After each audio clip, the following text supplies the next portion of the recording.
Bapak, Ibu, saudara-saudari, orang-orang muda dan adik-adik sekalian yang dikasihi Tuhan. Selamat pagi menjelang siang. Apa kabar? Puji Tuhan, semuanya baik-baik saja. Bapak, Ibu, saudara-saudari umat beriman yang saya kasih dalam Kristus, ada semboyan yang akrab di telinga kita. Uang bukanlah segala-galanya, namun segala sesuatu membutuhkan uang. Semboyan ini benar. Kita tidak dapat membeli kebahagiaan, tidak dapat membeli waktu, tidak dapat membeli persahabatan yang sejati, tidak dapat membeli surga dengan uang.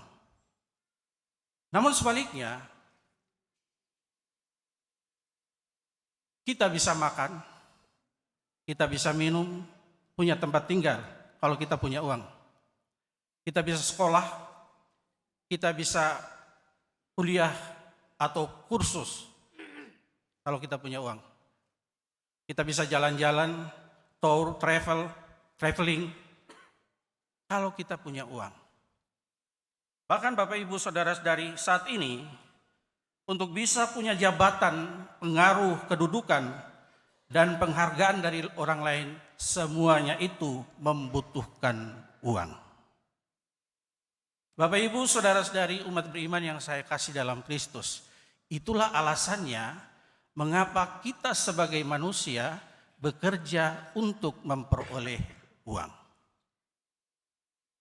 Ada yang bekerja untuk memperoleh uang dengan cara yang terpuji, tidak korupsi, tidak menipu orang, tidak menindas orang, atau juga tidak merampok orang. Tapi tak dapat dipungkiri juga, ada yang mencari atau ada yang bekerja untuk bekerja dan berusaha untuk mencari uang dengan cara-cara yang tidak terpuji. Menipu orang, korupsi, menindas orang, merampok, bahkan bisa membunuh orang.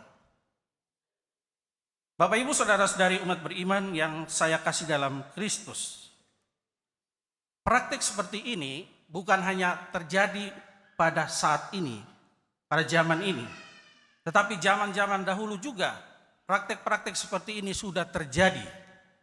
Bahkan pada zaman perjanjian lama dan zaman perjanjian baru, praktik ini juga terjadi.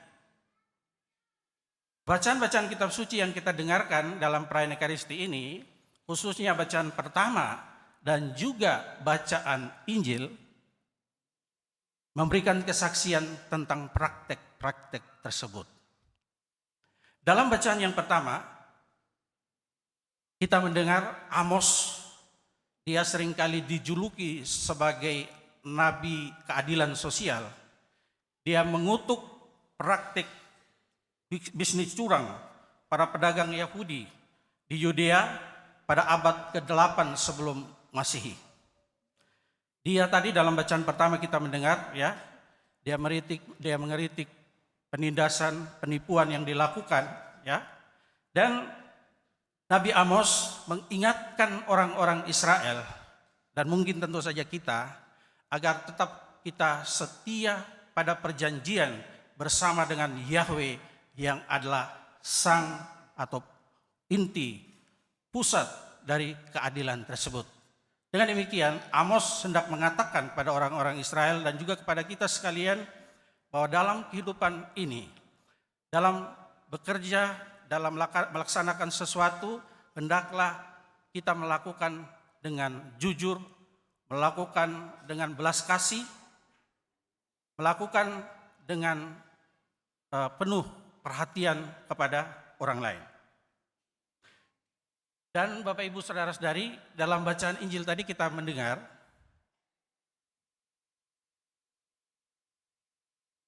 seorang bendahara, ya.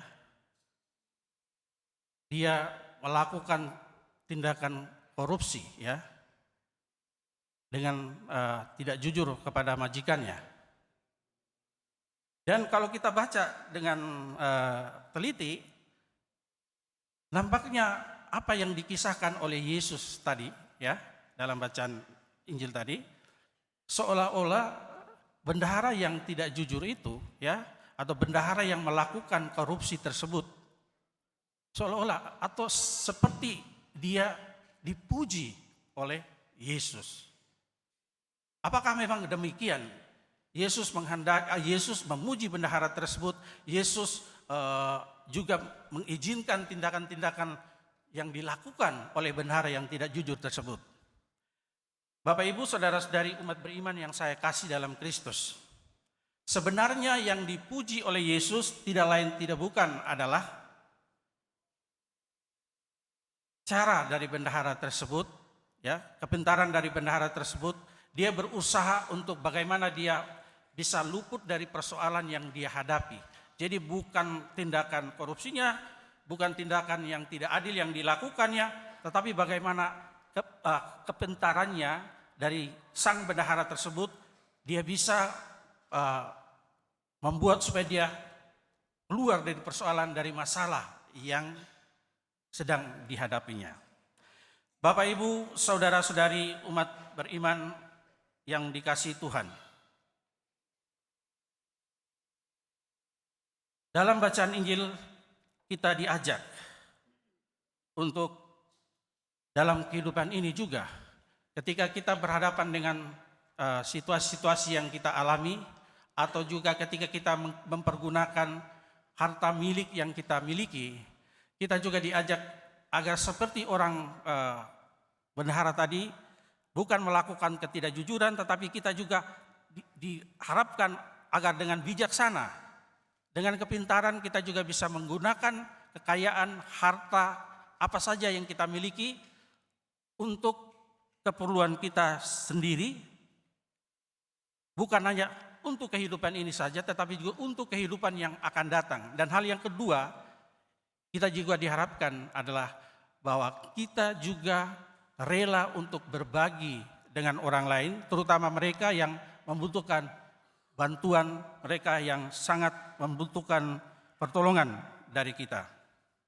Bapak Ibu, saudara-saudari umat beriman yang saya kasih dalam Kristus, kita mempergunakan apa yang kita miliki atau kekayaan atau harta yang kita punyai dengan bijaksana.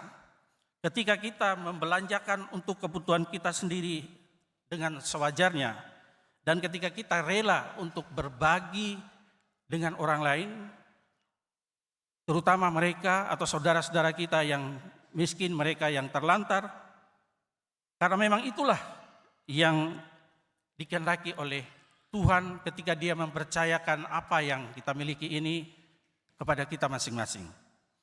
Bapak Ibu, saudara-saudari umat beriman yang saya kasih dalam Kristus, apa yang kita miliki saat ini sesungguhnya bukan sepenuhnya milik kita, karena semuanya adalah anugerah dari Tuhan. Di balik harta dan kekayaan yang kita miliki, ada orang lain yang turut ambil bagian dalam kesuksesan yang kita capai.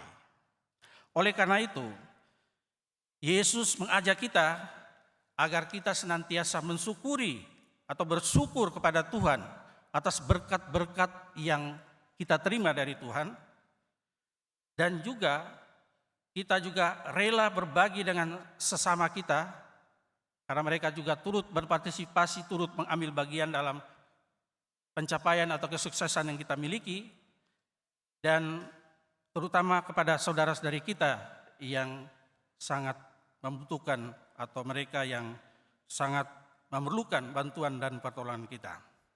Bapak Ibu, saudara-saudari umat beriman yang saya kasih dalam Kristus, pada saatnya tiba, semua yang kita miliki akan kita tinggalkan. Seperti ketika kita datang, kita juga tidak membawa apa-apa. Maka Bapak Ibu, saudara-saudari, marilah dalam perayaan Ekaristi ini kita mohon kebijaksanaan, mohon Roh Kudus agar Dia memberikan penerangan bagi kita agar dalam kehidupan ini kita sungguh-sungguh mau mempergunakan berkat-berkat yang dianugerahkan oleh Tuhan dengan sebaik-baiknya, demi kehidupan di dunia ini, demi kehidupan yang akan datang, dan juga untuk kebaikan sesama kita. Mengakhiri renungan ini, saya ingin mengajak Bapak Ibu Saudara-saudari sekalian, kita menyanyi sedikit, boleh ya?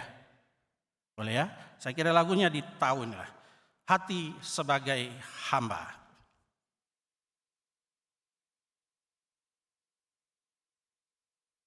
Ku tak membawa apapun juga saat ku datang ke dunia. Ku tinggal semua pada akhirnya saat ku kembali ke surga. Inilah yang ku punya, hati sebagai hamba yang taat dan setia padamu Bapa, kemana ku bawa hati yang menyembah dalam roh dan kebenaran sampai selamanya. Bagaimana ku membalas kasih-Mu? Segala yang ku punya itu milik-Mu, itu milik-Mu. Inilah yang ku punya, hati sebagai hamba yang mau taat dan setia padamu Bapa, kemana kan ku bawa hati yang menyembah dalam roh dan kebenaran sampai sama. Dalam roh dan kebenaran, dalam roh dan kebenaran sampai selamanya. Semoga Tuhan memberkati kita. Amin.